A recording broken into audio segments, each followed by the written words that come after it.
कैसे और किससे हुआ धृतराष्ट्र और पांडु का विवाह, विदुर की कहानी भी है खास।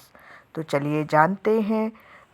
वीडियो को अंत तक जरूर देखें, तभी आपको पूरी कहानी का पता चलेगा। महाभारत भारतीय इतिहास और संस्कृति का एक महत्वपूर्ण ग्रंथ है, जिसमें अनेक पात्रों की रोचक कहानियां हैं। इस महाकाव्य में धृतराष्ट्र, पांडु और विदुर तीनों भाइयों की जन्म कथा और उनके विवाह की कथा बहुत महत्वपूर्ण है। ये तीनों महर्षि वेदव्यास के वरदान से जन्मे थे और इनका विवाह भी विभिन्न परिस्थितियों में हुआ। इस लेख में हम धृतराष्ट्र, पांडु और विदुर के विवाह की विस्तृत कथा जानेंगे। धृतराष्ट्र हस्तिनापुर के राजा विचित्रवीर्य और अंबिका के पुत्र थे। वे जन्म से ही नेत्रहीन थे, क्योंकि उनकी माता अंबिका ने ऋषि वेदव्यास के दर्शन करते समय आंखें बंद कर ली थीं। चूँकि वे ज्येष्ठ पुत्र थे, इसलिए वे हस्तिनापुर के राजा बनने योग्य थे। लेकिन नेत्रहीनता के कारण पांडु को राजा बना दिया गया। धृतराष्ट्र का विवाह गांधार नरेश सुबल की पुत्री गांधारी से हुआ था। गांधारी अत्यंत सुंदर और धर्मपरायण स्त्री थी। जब उन्हें पता चला कि उनके होने वाले पति धृतराष्ट्र नेत्रहीन है, तो उन्होंने भी आजीवन अपनी आँखों पर पट्टी बांधने का निर्णय लिया, ताकि वे अपने पति के दुख को महसूस कर सकें। यह उनका अटूट प्रेम और निष्ठा का प्रतीक था।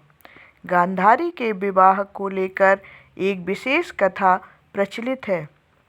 जब गांधारी का विवाह तय हुआ, तब उनके भाई शकुनी बहुत क्रोधित हुए, क्योंकि उन्होंने इसे अपनी बहन के प्रति अन्याय समझा। शकुनी ने प्रतिज्ञा ली कि वह हस्तिनापुर के कुल का नाश करेंगे। इसी कारण उन्होंने कौरवों का अधर्म के मार्ग पर चलने के लिए प्रेरित किया। गांधारी और धृतराष्ट्र के 100 पुत्र हुए, जिन्हें कौरव कहा जाता है।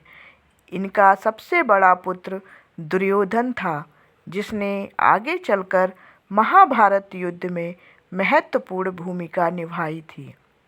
पांडु का विवाह महाराज विचित्रवीर्य और अंबालिका के पुत्र थे।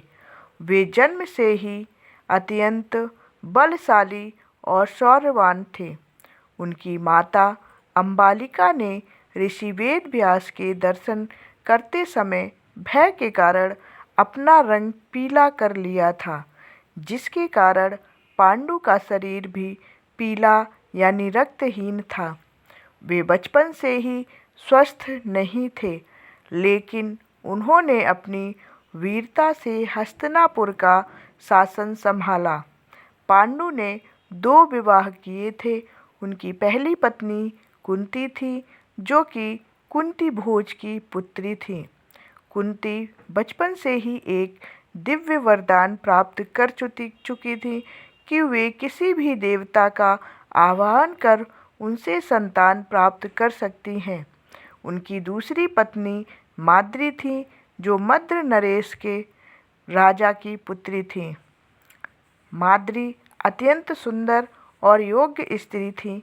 एक बार पांडु वन में शिकार कर रहे थे, तब उन्होंने एक मृग के रूप में ऋषि किन्नम और उनकी पत्नी का वध कर दिया। क्रोधित ऋषि ने पांडु को शाप दिया कि यदि वे अपनी पत्नी के साथ दाम्पत्य सुख भोगने का प्रयास करेंगे, तो उनकी मृत्यु हो जाएगी। इस शाप के कारण पांडु गृहस्थ जीवन नहीं जी सके। इस स्थिति में कुंती ने अपने दिव्य वरदान का उपयोग किया और उन्होंने यमराज से युधिष्ठिर, वायुदेव से भीम और इंद्रदेव से अर्जुन को प्राप्त किया। बाद में कुंती ने माद्री को भी यह मंत्र सिखाया, जिससे उन्होंने अश्विनी कुमारों के आह्वान से नकुल और सहदेव को प्राप्त किया। पांडु की पत्नी भी उसी श्राप के कारण हुई। जब पांडु की मृत्यु भी उसी श्राप के कारण हुई जब उन्होंने माद्री को गले लगाने की कोशिश की। पति के वियोग में माद्री ने सती होने का निर्णय लिया, जबकि कुंती अपने 5 पुत्रों के साथ हस्तिनापुर लौट आई। विदुर धृतराष्ट्र और पांडु के सौतेले भाई थे। वे दासी पुत्र थे और सत्यनिष्ठ, धर्मपरायण और अत्यंत विद्वान थे। वेद व्यास ने अपनी माता अंबिका की दासी से विदुर को उत्पन्न किया था, जो जन्म से ही नीति और धर्म के ज्ञाता थे। विदुर का विवाह एक उच्च कुल की कन्या से हुआ था, जो अपनी भक्ति और सादगी के लिए प्रसिद्ध थी। विदुर स्वयं राजा बनने के योग्य थे, लेकिन जन्म से ही दासी पुत्र होने के कारण उन्हें यह अधिकार नहीं मिला। वे हस्तिनापुर के महामंत्री बने और सदैव न्याय और धर्म के मार्ग पर चले। विदुर ने दुर्योधन और शकुनी के कुटिल चालों के विरुद्ध हमेशा धर्म का समर्थन किया।